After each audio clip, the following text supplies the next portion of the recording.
In this video, I want to share with you some of my thoughts on this topic of how children can get falsely labeled as learning disabled. It can be very challenging to go through something like this. And so I wanted to share with you some of what I've learned from my own experience in this regard, hopefully to make life a little bit easier for anybody else that may have experienced similar things. When it comes to children's abilities, adults are primarily looking at three major areas. They're looking at their abilities physically, socially, and academically/intellectually. And what I found in my own experience was that often the adults in our lives can have a very limited understanding of each of these areas. They have a very limited perspective about what it means to be adequate or even excel when it comes to our physical abilities, our intellectual abilities, as well as socially. And that serious lack of critical thinking with regards to these areas can have tremendous consequences for us. And I think it can be really helpful to parse out all of that.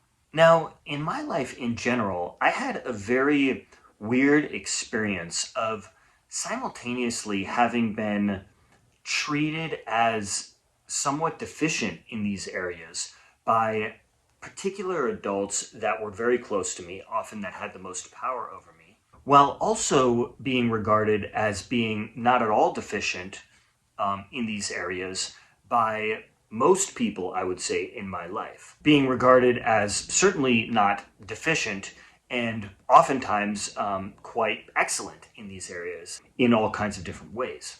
And I've developed a certain confidence in my life that I can excel at pretty much anything that I apply myself towards. Sure, I may not ever be a professional basketball player, or I may not win American Idol.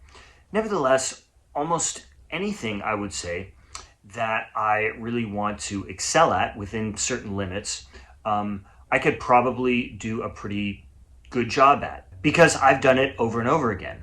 I've found something in one of these three areas that I was interested in and wanted to pursue, and I did a pretty good job at pursuing it. Even considering all of the limiting beliefs and blockages that I had earlier on developed as a result of some of the difficult things that I went through, some of the ways that I'd been misunderstood and even mistreated. And I've come to realize that ultimately the only real barrier that I face towards pursuing the things that I want, again within certain kinds of limits of reality, is basically just my own emotional blockages towards those things. And those can be serious, and they can be quite limiting, but fortunately there's, I think, a lot that we can do about them, or at least that most of us can do about them. Similarly, in each of these three areas, when I was a kid, I would really excel in certain environments and not in others. So for example, in the ordinary school environment in K through 12 education, I did not do very well. But the actual reasons for this were far more important than my actual abilities that I displayed. And the reasons for it were that I really didn't like that environment. I didn't like being coerced in that kind of school environment. And I was generally just at odds with my environment in various ways. But when I went to college, I became pretty much an elite student practically overnight. And the reasons for this were because I was there largely of my own choosing. I was quite autonomous, and I was free from a lot of the dynamics that had been oppressing me earlier on. And so my performance in K through 12 education really said nothing about my abilities overall. They really just spoke to my feelings about that environment, and I would argue they spoke to how dysfunctional and backward the standard schooling environment is in our society. And yet none of that was acknowledged or seen for what it was. Instead, I was treated like this reflected on me and my abilities. But ultimately, I think the only thing it reflected on was my awareness and my own subjective experience of that environment. Or, as another example from my life, I did a fair amount of professional acting when I was a kid. So, professional plays, commercials, etc. And this required a large number of various skills all coming together, various physical, social, intellectual, and creative skills all coming together. And my performance, I would say, was probably far exceeding the typical abilities displayed by my peers at that age on a day to day basis.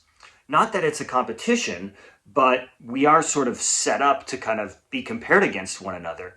And so I think it makes a pretty important point that one could be displaying those kinds of abilities in one setting, but given that I wasn't doing so well in the K through 12 education setting, I was still being regarded as defective. So I think that speaks volumes. Now, I want to talk about two major reasons why I believe, based in my own experience, kids can get falsely labeled as disabled. The first one is that parents can have a whole lot of unresolved, unexamined fear. Fear about their kid fitting in this world, fear about them surviving. And to a certain degree, I can certainly understand this. We can look around us, certainly in the United States, and see all kinds of different people that have fallen through the cracks in our society that is very broken in lots of ways. And that can certainly make us quite fearful. The problem, though, is that if all this fear is very unexamined and we're not really conscious of it and we're not really processing and working through it, then what can happen is it can cloud our judgment and it can prevent us from seeing things rationally, and it can make us reactive and not make the kind of high quality decisions that we really need to. So it can set us up to do far more harm than good. And with all that fear, what can happen is the parents can construct a story that the kid is basically disabled that may have literally no basis in reality. So the parents may believe that the kid is deficient in one or more of these three areas in some ways, even if their behavior is well within the range of normal, even if we take for granted the questionable standards of normality that we have in our culture. And so once the parents have clung to this narrative that the kid is disabled, they can then hire experts, and then they may tell the experts their own sense of what's going on.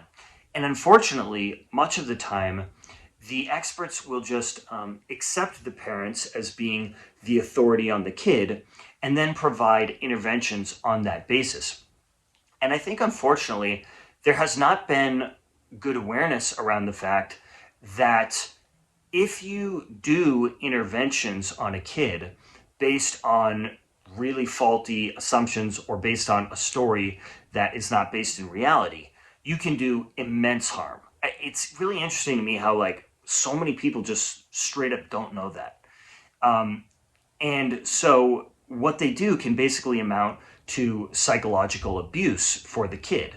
Even if their intentions are good, even if they're always talking about how well-intentioned they are and they're telling each other how wonderful their intentions are, even so, the results can be incredibly toxic. In fact, they can be disabling. Going through this can be disabling. And so I truly wonder how many of the kids that are genuinely identifying as disabled and maybe have some real difficulties have them because they're going through dynamics like this, where in various ways, maybe they're being misunderstood, maybe they're at odds with their environment in various ways, and so things are just being totally mismanaged.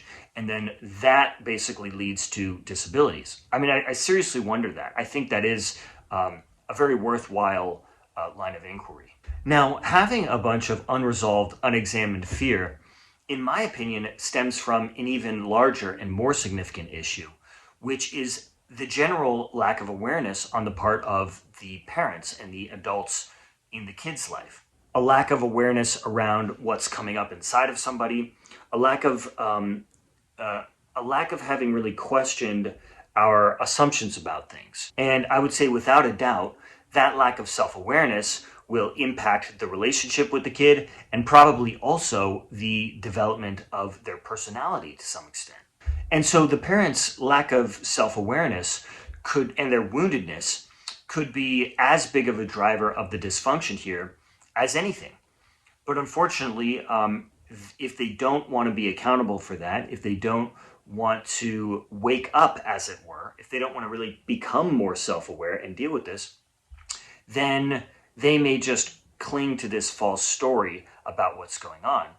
And I would say that this general lack of self awareness, it's not to blame parents at all here, right? Because that, I think, really has been the state of our culture and probably continues to be.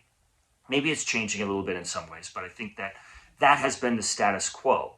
And so that's what people have known. And so then when parents go to other people, talk to other people about what's going on, their their own limited degree of awareness is going to be quite possibly reinforced. Another way that kids can get falsely labeled as disabled, which I've already touched on, is that the adults can falsely assume that their behavior is due to their abilities or inabilities. When there are other things going on, there are other drivers of the behavior that aren't being looked at. So, as an example from my own life, I remember from a very young age, there was this story that I had difficulties with motor skills, which is really interesting to me because I have throughout my life pursued all kinds of different physical endeavors and have done quite well at them. And so I am still looking for the evidence of those motor skill deficits. But now, looking back on it, I can see pretty clearly what was going on, which is that when some of the adults that were closest to me in my life might be teaching me to ride a bike or catch a ball or something like that, it was happening in a particular context. And that context was a relationship that wasn't working for me. A relationship in which the adults were lacking in self-awareness. They were very wounded. They had a lot of their own unresolved emotional issues. And I was just feeling that, right? I was feeling that they were repressed. I was feeling that they had a bunch of buried woundedness. And so not only was I feeling that, I was also experiencing the fact that they weren't able to really attune to what was coming up for me, which that dynamic probably has a lot to do with how they were wounded in the first place. Just speculating, but that would definitely stand to reason. And so my behavior in that context reflected that. So maybe I wasn't as willing to engage in the things that they were expecting me to engage in. And then they interpreted that as me having difficulties in those areas, even though it was nothing of the sort. It was just a dysfunctional relationship dynamic. But again, coming out of that was really difficult because it was really hard to see the truth of what happened because there were these experts who were basically corroborating this false story. And of course, now looking back on it with a much greater perspective, I can be very grateful about the fact that I had adults in my life who were teaching me to do these things.